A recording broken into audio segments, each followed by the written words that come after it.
But let's hope it doesn't do more of the craziness. Hey, Oms, Big Rose, good morning. Good morning. So this is the last one. I did not do trail, but I did an underdrawing for trail. So I will probably ink that at some time. And today is juicy.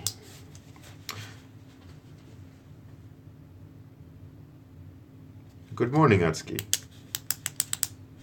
Hey, Eternal Lady. I did have the... I think you maybe just need to refresh. I did have the channel on, but then the trolls came and I made the camera fall down, and I accidentally switched off the stream. So yeah, really good job on my end, but here we go. Hey Quentin, Captain Balls. Monday trolls, right? So word is juicy. Juicy.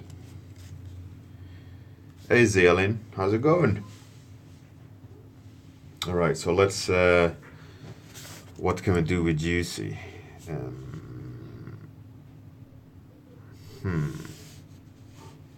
I have no image of juicy in my head. Hey Ixie, 92X. Juicy. I wanted to do a juicy butt, but that's not gonna end up good. I was thinking another one was like this flying thing with juice dripping down. It's not gonna look good either. So I got two ideas which are shit.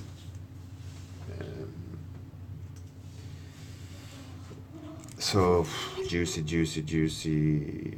flying butt that drips. Juicy. Some good idea. Actually drawing blank for once. I know I could just draw something and it would be juicy in the end. Alright, I got a picture. The picture I had is like a manatee jellyfish type character that kind of walks like a zombie forward like this, right? It's like shambling, that's the word. So what I'm going to do now is just kind of put down some lines, and then I'm going to go back in and make it more, right? So that at least that's my plan. We'll see. So kind of putting down the skeleton of the drawing, and we'll see where it goes. And you'll hear my son in the background messing around. He's home. Bibros, a thick larva. Yeah, those are juicy. You know, they could easily be eaten. Nice and juicy.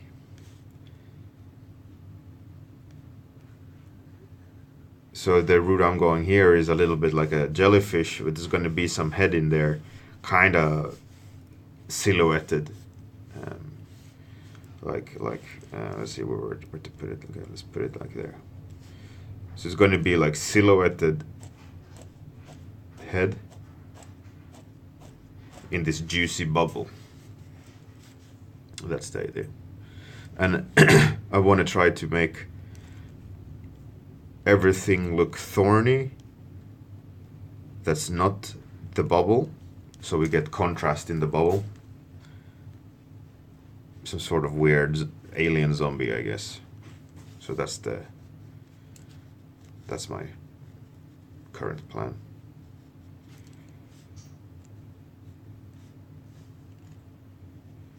So I'm gonna, like I said, just do the skeleton of the line work, and then I'm gonna go in and kind of give it some more love. At least because I don't do under drawings,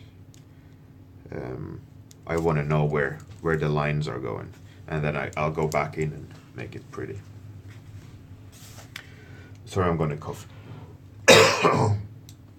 How's it going, Chillstrand? And Mila! Woohoo! Mila is back. 10 out of 10 would buy. Mila is back. That didn't make no sense. But regardless, Mila is back. She's back in business. She graced us with her presence. All hail Queen Mila.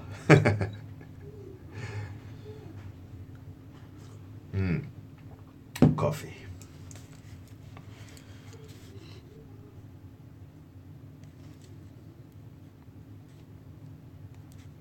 So for you, everyone who didn't join in on yesterday's 2-week challenge stream, I made an executive decision of putting the classic 2-week challenge on hold. And I'm gonna be doing a 2-week challenge with a twist, which is portfolio work for 2 weeks to start with. Then I might extend the 2 weeks to another 2 weeks, so that everyone gets a great result. And it's important. It's important to be creative, but it's even more important to push a piece as far as you can. And spending 4 weeks on one painting, or 2 weeks on one painting, that you already sketched out. So you'll like spend time doing adjustments, making it better. Everyone ideally giving feedback on how to improve the painting, give everyone a second point of view and so on. And ideally everyone that contributes to the 2-week challenge this time around will get a great portfolio piece to showcase where they are skill-wise, because a lot of people likes to create, and definitely I am one of them that are guilty of this part, is where creating and practicing being imaginative is important and it's fun and all these things. But then you also need something to show where you have pushed a piece, like I many streams ago or warm-ups ago, I talked about the infamous last 5% of a painting that you will never be able to reach.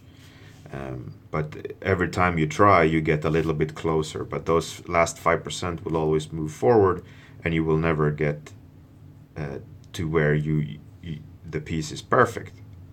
Right? There's always these last 5% that you can't manage.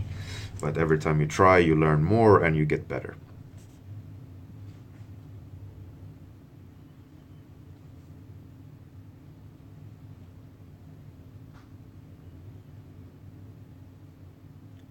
Zealin, yeah, well, first of all, I think, Zealin, you need to think about what is the piece that you want to do for your portfolio, right?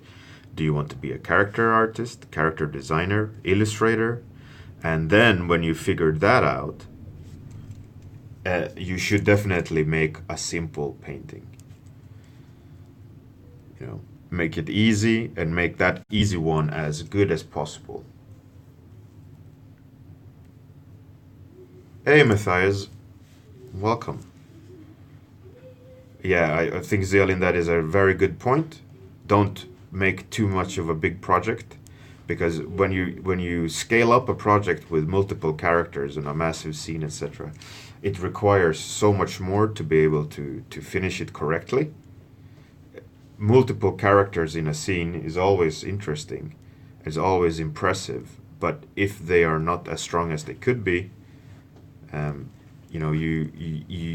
it's more damaging than impressive. So that's a big thing to keep in mind when you decide on what to do for this 2-week challenge special.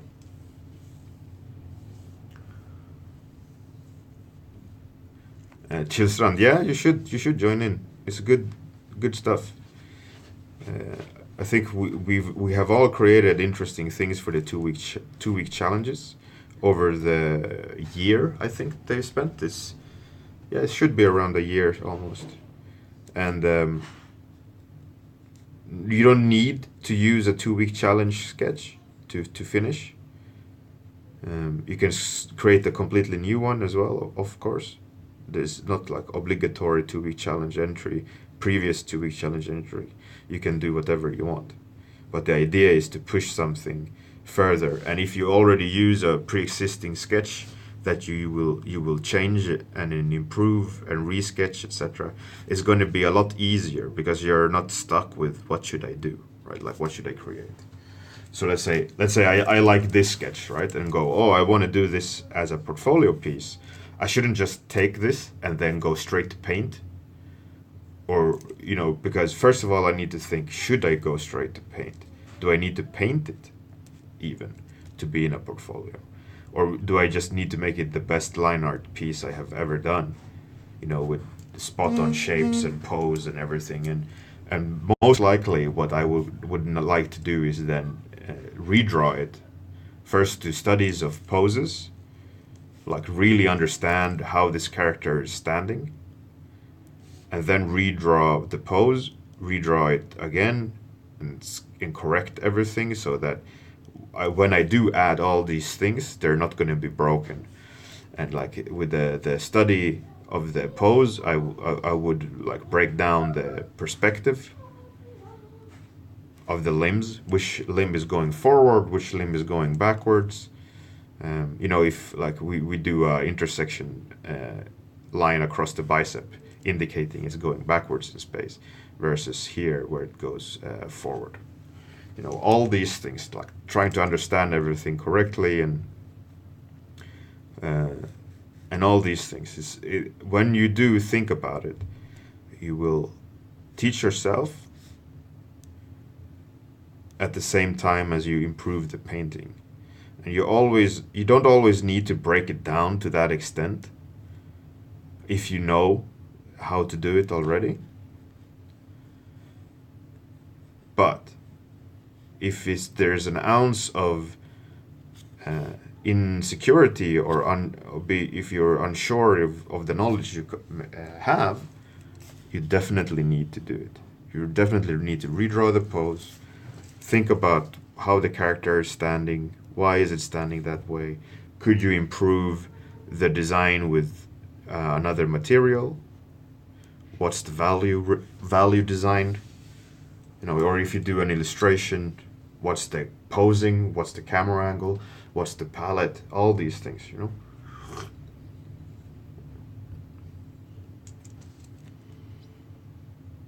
You spend 20% of your time doing 80% of your room and 80% of your time doing the remaining 20%.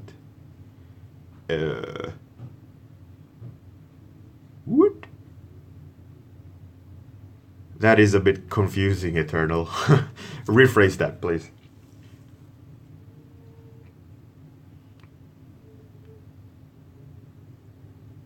Hey, Gaxix, good morning.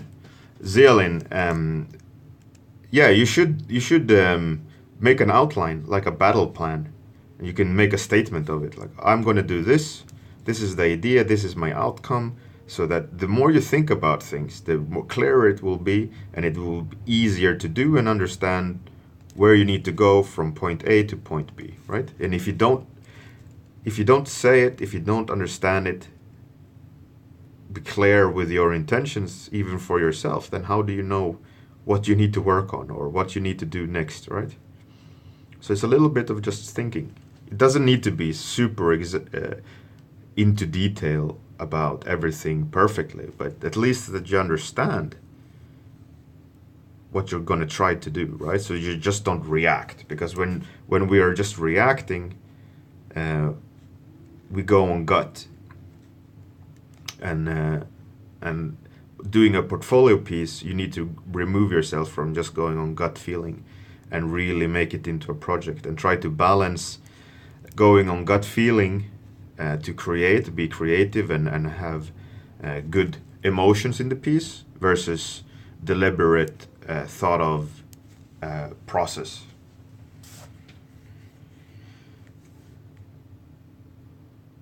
Oh yes, exactly, Eternal. You spend a little bit of the time creating most of the painting, and then towards the end of the painting you spend majority of the time trying to finish it. Yep. Hey, give me a this. How's it going?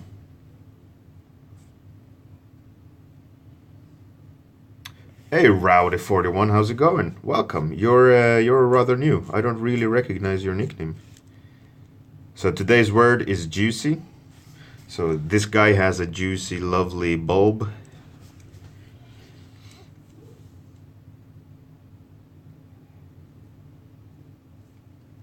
That's cool, Rowdy. Yeah, it's this whole October I've been doing mobile streams with ink.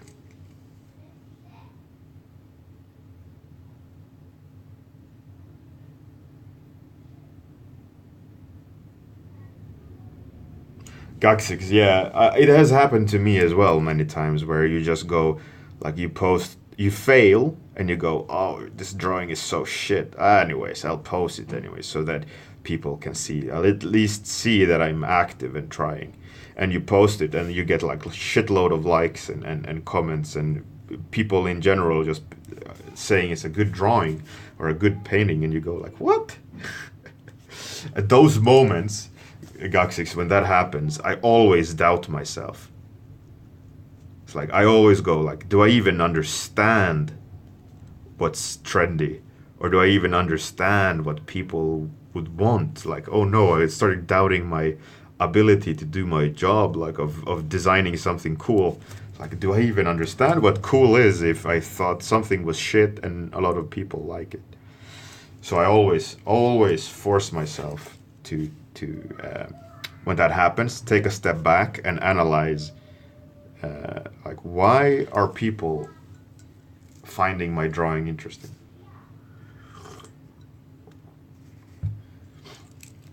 And most of the time, I think it comes down to some sort of like simplicity in delivery, that usually when you're trying too much. Like, if you guys remember when I talked about using cliches and tools, narrative tools to communicate a design, the whole assassin robot with smoke, etc., etc., you know, like that part of the rant. I think when you're doing something simple that you think you failed at because it's not grand enough or it's not spectacular enough, what it does usually do, though, is deliver something clean and simple and to the point. So that's something I think I picked up from those kind of weird moments of that happening, is that simple doesn't mean bad usually. It's just about the combination of a simple, clean delivery.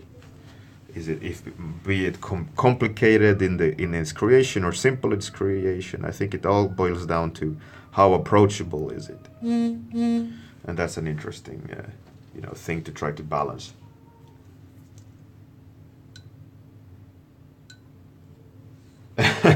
Yeah, unfortunately, the beard doesn't do the drawing. It's the schmuck behind the beard that does the drawing.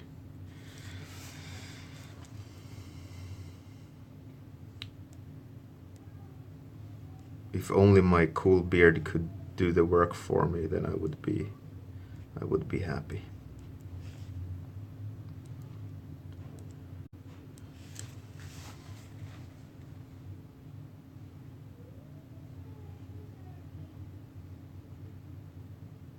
Mila, yeah, become the fantastic, what's it called, that freak show name for it, the fantastic bearded lady, or whatever those freak show taglines are called.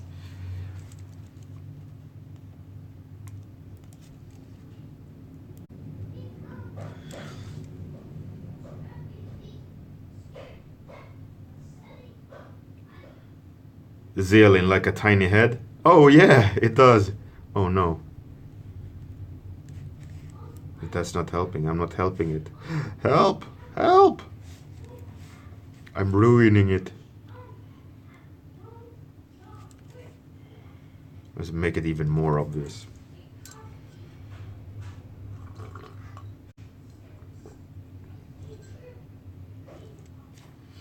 Coccyx, yeah, ink in a way is very personal, right? It's because it's very like you make these moves. There's a lot of artist hand coming through the ink, right? Like I draw in my particular way, and it comes across, and I think a lot of people like my way of doing lines for some reason.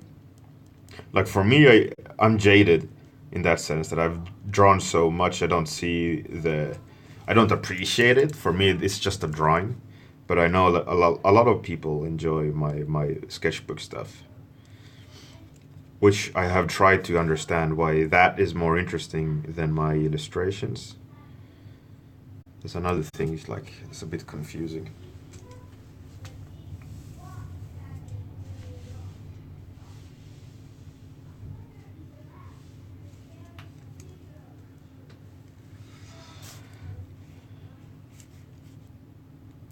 And Mila, there was also a crass joke in there that all ladies have a beard. It's just not at the same place. But I skipped that, but I didn't skip it in the end, obviously. Um, Thanks, Psychedelic 3. Thanks for joining in, and glad that you could join us in this 30-minute stream. And we are two-thirds in, so it has gone 20 minutes. We got approximately 10 minutes left, and then I will have to go and continue doing my job. So this is a lovely warm-up piece for the daily word of juicy.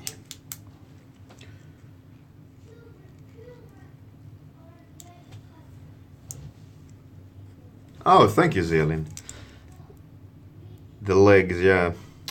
It's always tricky. It's always tricky to figure out how to place them in perspective. I spent quite some time with a friend of mine called Leo Sandberg.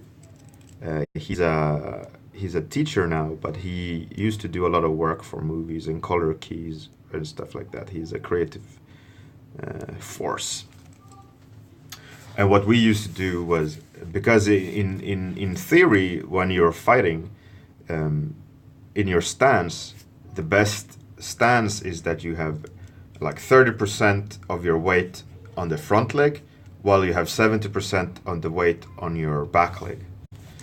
So, I mean, obviously you could, if you put your feet like that, seen from the top, and you shift your hip towards one side, right? Then you have more weight towards one leg. But you could also, then in perspective, if you put your feet like that, then like if you're going to stand in a battle stance, you need to shift the hip more towards one leg than the other.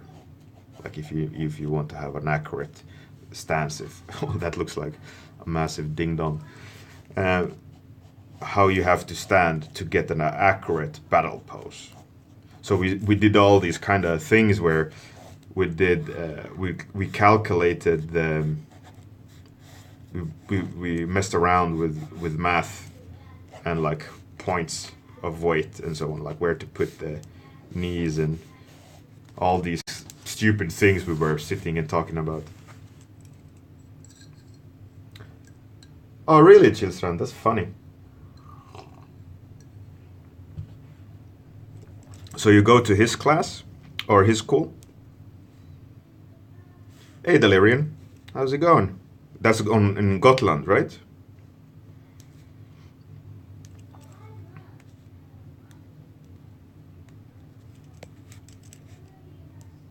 How are you today, Delirian?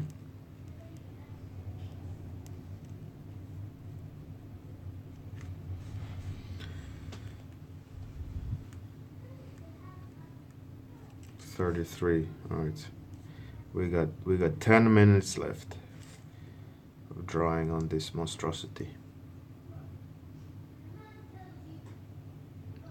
Ah, Chilstrand, alright, that makes sense.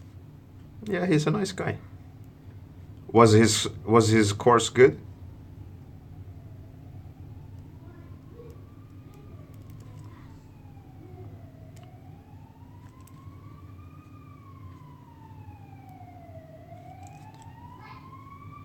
As far as I remember, he's very opinionated.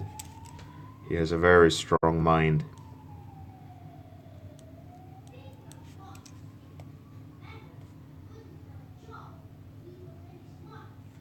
He's a very knowledgeable. He's a bit older as well. So he was ahead of the curve back in the days where we went to the first workshop and so on. We hung out in Stockholm quite a bit for a while with him and his. I don't think they're married anymore, but they were married together. Him and a a woman. Maybe they are still married. I don't know. But they were both like heavily into comics. I think his wife was like into cartoons.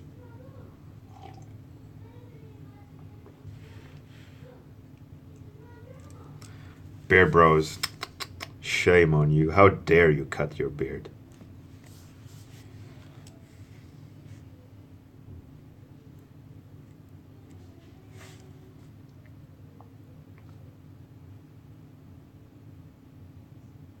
Psychedelic 3. Oh yeah, well, you know yourself because you're good at guitar, right? Practice makes perfect. It's not like I just woke up one day and then like, oh shit, I can draw, like Neo from Matrix. And I love that meme, by the way, with Photoshop and Matrix. Like, he sits there in the chair going, "I know how to Photoshop," and then Morpheus says, "Show me," and then it's like a MS painting. So funny.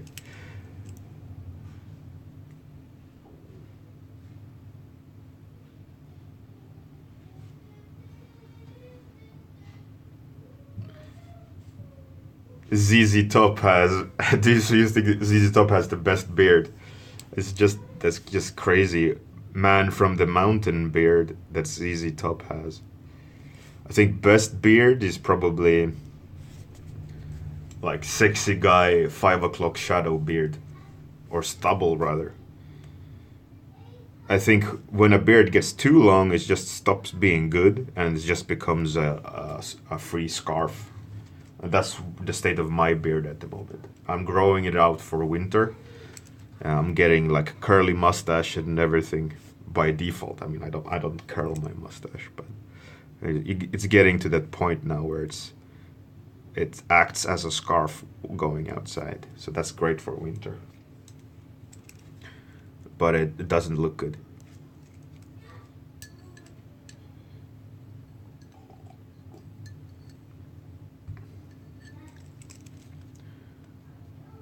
I mean, obviously, a sexy 5 o'clock beard looks better on a sexy guy. Obviously, and I don't include myself into that category.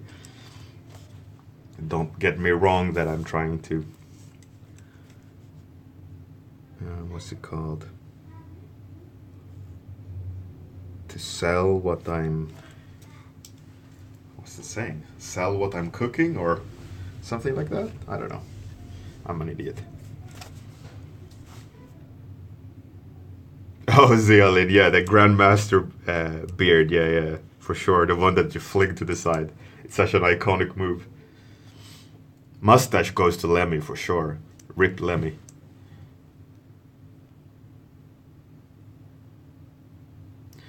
Beard bros, yeah. The ball sack beard is not a good look. If you have a long beard, it can't be all like straggly. You gotta have it full, or shave it. You can't have that ball sack beard. It just looks horrible.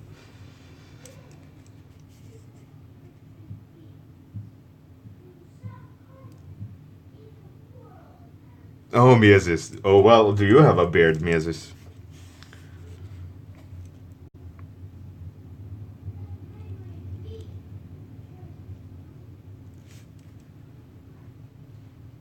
Sifu master beards. Yeah, Sifu beards are for the win. Yeah, Miesis. My wife loves a beard as well. She loves to run the fingers through it. It's like the scruffy thing. I guess it's because it's contrast to what women are always smooth in the face, while men just looks like a broom. If you're a real man.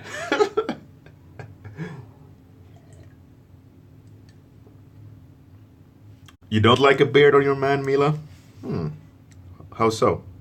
You think it looks dirty? Or you like the clean look?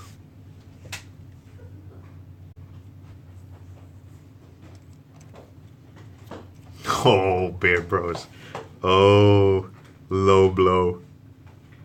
Maybe Mila is a lesbian.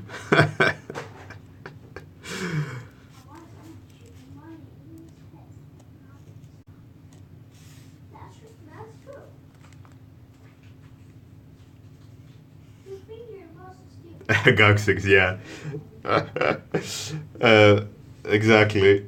I remember as a kid when my father came home one day without mustache. He always has a mustache, and me and my brother just collapsed on the floor, laughing and laughing and laughing. And my father instantly regretted shaving his face. And we just said, "You look stupid."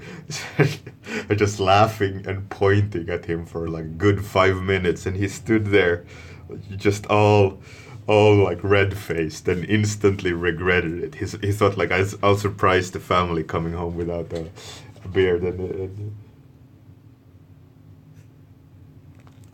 Oh, my son came and showed me this quote. If you think your boss is stupid, remember, you wouldn't have a job if he was any smarter. Oh, clever boy. Yes, I am. All right, yeah, you know, it stings to face.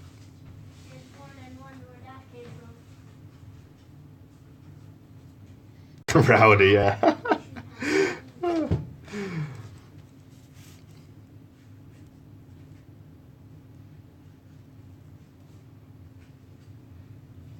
Yes, it's nice. Nice. That's great. All right, I'm calling it done. Ta-da! This is today's. Let's show the mandatory close-up, which doesn't matter. Some good old no underdrawing ballpoint pen drawing. Fun stuff.